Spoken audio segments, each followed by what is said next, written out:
Yes. So we're looking at prepayments. Okay. Prepaid expenses and prepaid income. Just remember this law, colleagues.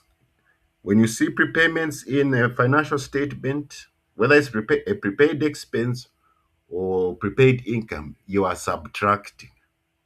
Okay. You are subtracting. So let me illustrate this. Okay. We'll look at first prepaid expenses, a current asset. All right. As I said, the tenant and landlord example is the best example for this. If you're a tenant and you pay for rent 1 year in advance, that's a prepaid expense.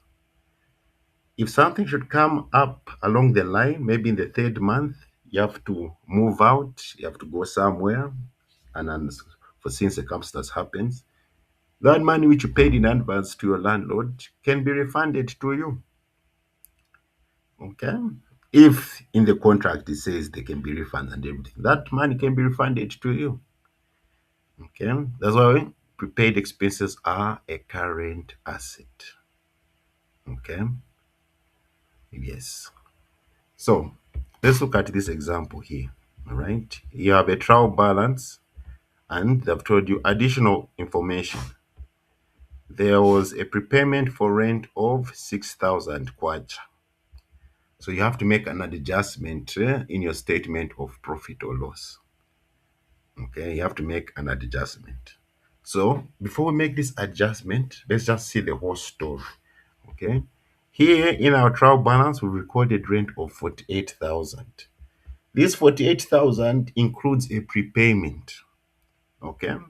Initially, when we paid this 48,000, the initial entry, you debit the rent expense according to the double entry rules. When you incur an expense, you debit. You debit rent expense 48,000. Since you pay in cash, you credit cash 48,000. Reduction in an asset, you credit. Okay. So this is the initial entry. Okay. Then at the end of the year, you find out there was a prepayment of 6,000. So this prepayment, you can't include it in the expense for this year. It's an expense relating to the next year, not this year. So you have to take it out from the rent expense incurred for the year. Okay. The rent, the financial statements, you only want the expenses that have been incurred for that year. Okay. Remember the matching concept in accounts. Revenue and expenses, they have to be for the periods they have been incurred. Okay. So this 48,000, we have to remove the prepayment so that in the statement of profit or loss, we only record the rent that has been incurred for that year. So this is the adjusting journal entry. Okay, you won't need to do this when it's a financial statement question, but this is just for a general knowledge. So since we've recognized there's a prepayment for 6,000, okay, what we're going to do, since a prepayment is a current asset, you're going to debit prepaid expense or prepaid rent 6,000. Okay, this 6,000 will appear in the balance sheet as a current asset.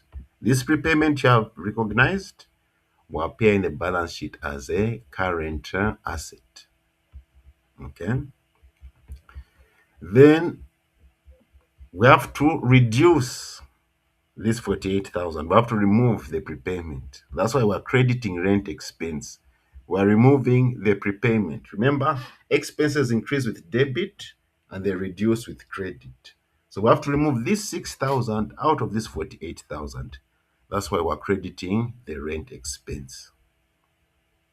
Okay.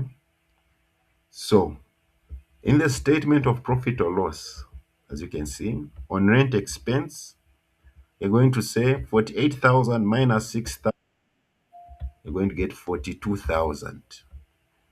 This should be the rent expense incurred for that year, 42,000.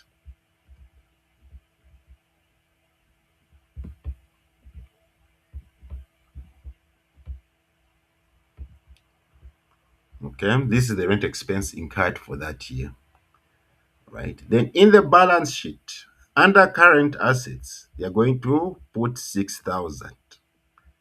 Okay, so this is what you need to remember. When you see in additional information, you see a prepayment in the additional information. Subtract it, as we have seen here, subtract it, and include that prepayment in the balance sheet as a current asset. Okay, so this adjusting journal entry is the one that is dictating what we do. We debited prepaid rent, this goes to the balance sheet. You credited the rent expense, this is that subtraction, reducing the rent expense. Any questions?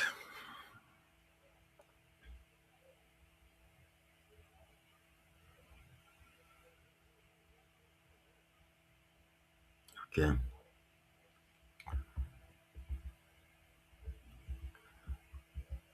Now we're going to go to prepaid income, which is also called unearned revenue or deferred revenue.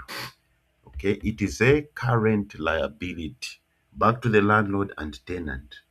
If you are the landlord and you received rent for 1,000 kwacha, you received that rent in advance. Okay, that is a current, that money is not truly yours. Because should anything happen and you need to give the tenant back their money, you have to give them. You are obliged to give them back their money. That's why we're regarding it as a current liability, because something can happen where the tenant has to leave, evacuate the house, and you have to pay them back their money. Okay, so let's see how we deal with these prepaid income or unearned revenue. Okay, so in the trial balance here, okay, you find in on your trial balance, you see commission received. Okay, this means this is income. Whenever you see this word received or receivable, it's just income. So this commission received 48,000. Okay, now in the additional information, it tells us there was a prepayment of income of 6,000. Okay, so that prepaid income is sitting in this 48,000.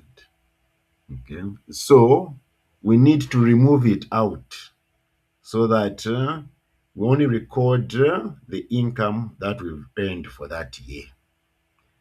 Okay, that prepaid income, we haven't earned it, we are still owing it. So we can't put in our statement of profit or loss that we've earned the whole 48,000. When there's a 6,000 in there, which we haven't fully earned, we're still owing. Okay, until the time elapses. So, as I like to do, we see the whole story. Okay, when this 48,000 was brought to the trial balance, this was the initial journal entry. Okay, whenever you're receiving commission, commission is a form of revenue. So, when you're receiving income, you debit cash because you're receiving money. Cash is an asset, increase in an asset, you debit. Then you're going to credit commission received. Commission received is income or revenue. Increase in income or revenue, you credit.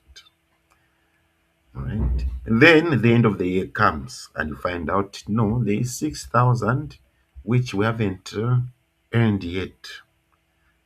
Okay. After the time elapses, we're going to fully earn it, but this year end, we've only earned 42,000. What? Okay. We've only earned 42,000. So this is the adjusting entry. Okay, you're going to debit commission received. Remember, income increases with credit. So to reduce income, you need to debit. That's why you're going to debit commission received 6,000. Meaning we're reducing this 48,000 by 6,000. That's what this debit entry is saying. Okay. Then you're going to credit unearned commission. Okay, or you can also call it prepaid commission, and earned income, and earned revenue, but it's better to be precise. So here we can just say prepaid commission. Okay, we credit 6,000. We're acknowledging this as a liability. Remember, liabilities increase with credit. Okay, So this adjusting journal entry is going to tell us what we need to do in the financial statements. So in the financial statement, commission received 48,000 minus 6,000 is 42,000. Okay. This is the commission that we received that year. Okay.